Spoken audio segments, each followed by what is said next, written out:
Jagana engineering college ખાતેથી પાલનપુર વિધાનસભા ક્ષેત્રના 274 બૂથ માટે ઈવીએમ, વીવીપેટ અને ચૂંટણીલક્ષી સામગ્રીની ફાળવણી કરવામાં આવી હતી।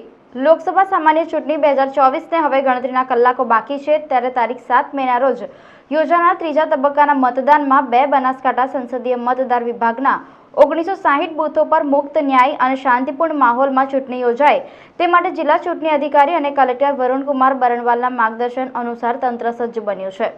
બનાસકાંઠા સંસદીય મતદાર વિભાગ માટેના તમામ 1960 બૂથો પર ચૂંટણીલક્ષી સામગ્રી અને ઈવીએમ તથા વીવીપેટ મશીન ફાળવણી પ્રક્રિયા હાથ ધરાઈ હતી।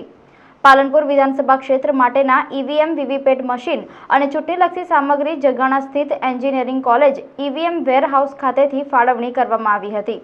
બનાસકાંઠા સંસદીય મતદાન વિસ્તારમાં સમાવિષ્ટ કુલ 2558 બૂથો માટે કુલ 281 route, 280 zonal officer, 280 assistant zonal officer અને 11,255થી વધુ પોલિંગ સ્ટાફ લોકસભાની ચૂંટણી માટે ફરજ પર કાર્યરત રહેશે।